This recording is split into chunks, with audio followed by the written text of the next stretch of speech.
अष्टावक्र गीता के निर्वेद चर्चा नामक प्रकरण में अष्टावक्र जी ने शांति के उपाय बताए हैं। अष्टावक्र जी कहते हैं कि जो कर्म किए जा चुके हैं वे वासना एवं अहंकार वश किए गए हैं, अतः उनका फल तो भोगना ही पड़ेगा। किंतु जो कर्म अभी नहीं किए गए हैं वे भी बंधन है, क्योंकि उन्हें करने की वासना अंदर विद्यमान है। मनुष्य कर्मों के कारण अधिक अशांत नहीं, बल्कि वह विचारों और वासनाओं से अधिक अशांत है।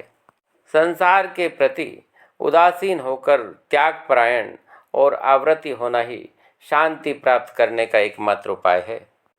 ऋषि अष्टावक्र वैराग्य के स्वरूप का वर्णन करते हुए कहते हैं कि इस संसार में इन द्वंद्वों से कौन बाहर निकल सकता है, क्या करने योग्य है और क्या करने योग्य नहीं।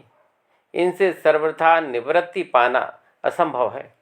अतः तू इस विषय में मत सोच और त्याग संपन्न होकर विरक्त और आवृत्ति बन जा।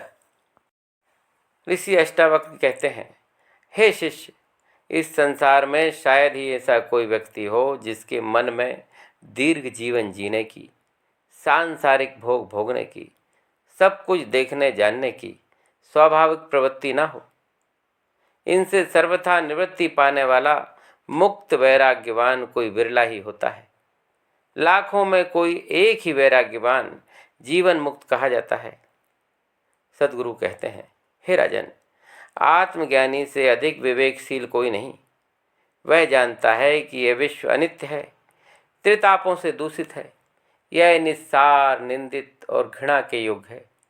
जो ज्ञानी इस बात को निश्चय पूर्वक जान लेता है वह परम शांति को प्राप्त कर लेता है। इस अनित्य विश्व में ऐसा कोई क्षण और अवस्था नहीं है जब व्यक्ति द्वंद्व में न फंसा हो। इस सत्य की उपेक्षा करते हुए जो प्रारब्ध से प्राप्त भोगों को सिरोधार्य करता है वही सिद्ध होता है। नाना मतम महर्षिणाम साधुनाम योगिनाम तथा दृष्टवा निर्वेदमापन्नः को नाशाम यति मानवः। विश्व बड़ा विचित्र है, अध्यात्म से परिपूर्ण है। जन कल्याण के लिए समय समय पर अनेक ज्ञानी, महर्षि, योगी और साधु हुए हैं और सभी के अलग अलग मत और पंथ रहे हैं। इस सत्य को जानने वाला, देखने वाला ऐसा कौन होगा जो विरक्ति प्राप्त शांत चित्त नहीं हो जाता, अर्थात अंतर्ज्ञान से सब में समता स्थापित करके ही मनुष्य का मन शांत हो सकता है। अष्टावक्र जी कहते हैं कि पुरुषार्थ की प्राप्ति का एकमात्र माध्यम व्यक्ति स्वयं होता है। इसलिए हे जनक, तुम अपने ही पुरुषार्थ से मुक्त होगे, अन्य के द्वारा नहीं। कहते हैं कि चैतन्य स्वरूप को जानकर जिसने त्याग, समता और विवेक युक्ति से संसार सागर को पार कर लिया, क्या वह गुरु नहीं? सच्चे अर्थों में तो ऐसा ही समदृष्टा और त्यागी गुरु होता है। अष्टावक्र जी कहते हैं कि हे राजन, मानव के विकार स्वयं उसके द्वारा ही पोषित हैं।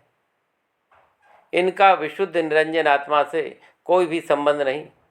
अतः जो ज्ञानी पंचभूतों और विकारों को उनके यथार्थ रूप में देखता है, अर्थात उनकी नश्वरता पर विश्वास करता है, वह उसी क्षण सभी बंधनों से मुक्त हो जाता है और अपने सत्य स्वरूप में आस्थावान हो सकता है। यह संसार भूत मात्र है, किंतु वासना के कारण यह सत्य दिखाई देता है, अन्यथा मिथ्या है। अतः हे राजन, जगत वासनामय है, ऐसा निश्चय करके वासनाओं से मुक्त होकर विकार रहित हो जाओ। वासनाओं के त्याग से ही इस मिथ्या जगत का त्याग संभव है। इसके पश्चात ही अपनी यथार्थ स्थिति को प्राप्त किया जा सकता है। आत्मज्ञान ही सर्वोपरि है। विषयों की तृष्णा के त्याग का उपदेश देते हुए ऋषिवर अष्टावक्र कहते हैं कि काम तेरा प्रचंड शत्रु है, इसका त्याग कर। अर्थ अनर्थों का समूह है, इसका भी त्याग कर दे। इन दोनों के हेतु जो भी धर्म अर्थात प्रयास कर रहा है उसे भी त्याग दे। इनका सर्वत्र अनादर कर। मोह नामक भयंकर शत्रु से सतर्क रहने का परामर्श देते हुए सदगुरु अष्टावक्र जी कहते हैं, हे राजन, इस मोह की माया को चित्त में तिल भर भी स्थान ना दे। इससे अत्यंत वेदना और भय उत्पन्न होते हैं। दृश्यमान संबंधों व संपत्तियों को, जैसे मित्र, पत्नी, धन, महल और खेत, सभी को इंद्रियों का जाल मान, क्योंकि ये इंद्रियों को ही सुख देने वाले हैं और ये 3 या 5 दिन में समाप्त हो जाते हैं, अर्थात इनका होना अल्पावधि का और क्षणिक है। अतः इनमें ममता का त्याग करना उत्तम है। तृष्णा को त्याग कर परिपक्व वैराग्य को प्राप्त होकर सुख को प्राप्त कर, क्योंकि जहाँ तृष्णा का वास है वही संसार है, यह यथार्थ सत्य है। इसलिए ज्ञानी को परम वैराग्य में दृढ़ रहकर परिपक्व होकर सभी प्रकार की तृष्णाओं का त्याग करके सुखी हो जाना चाहिए। तृष्णा को आत्मा का ही बंधन समझ, इसका नाश ही मोक्ष के नाम से जाना जाता है। जिसने संसार से अनासक्ति कर ली हो, वह सत्पुरुष सतत आत्मा की प्रतीति करके पूर्ण संतुष्टि प्राप्त कर पाता है। तू एक विशुद्ध चैतन्य स्वरूप है, जबकि यह विश्व जड़ और मिथ्या है, जो न कभी था न कभी होगा। इसी तरह विद्या भी असत है। जब इनका अस्तित्व ही नहीं है तो इन्हें जानने की जिज्ञासा क्यों। अष्टावक्र जी सांसारिक संबंधों का स्पष्टीकरण देते हुए कहते हैं, इस जगत में मनुष्य के पास धन, क्षेत्र, संतान, पत्नी, देह और वैभव सभी होते हैं जिनमें उसकी आसक्ति होती है, पर ये सभी नाशवान हैं। ये बार बार होते हैं और बार बार नष्ट होते हैं। यह सभी के साथ होता है, तेरे साथ भी।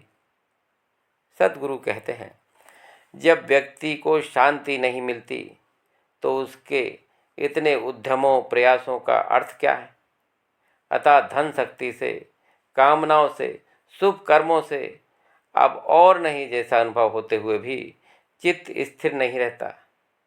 संसार एक जंगल के समान है, जहाँ शांति नहीं है। हर समय शोर रहता है, भय रहता है और व्यक्ति उद्विग्न तथा चिंतित रहता है। अष्टावक्र जी राजा जनक को अनासक्त रहने का उपदेश देते हुए कहते हैं कि कितने ही जन्मों से तुम तन, मन और वचन से अनेक भ्रम पूर्व कर्म करते रहे हो, जिनसे कभी तृप्ति नहीं मिली। अब इन कर्मों का त्याग करके उपशमता का हेतु बनो और कर्म से विरक्त होकर सुखी रहो। दोस्तों ध्यान दीजिए, यदि आप श्रीमद् भगवद गीता को सुनना चाहते हो तो इसी चैनल पर भगवद गीता को बड़े ही सरल शब्दों में प्रस्तुत किया गया है। कृपया चैनल को सब्सक्राइब अवश्य कर लें, ताकि भगवद गीता एवं अन्य सनातन ग्रंथों को सरल भाषा में सुन सकें। जय श्री कृष्ण।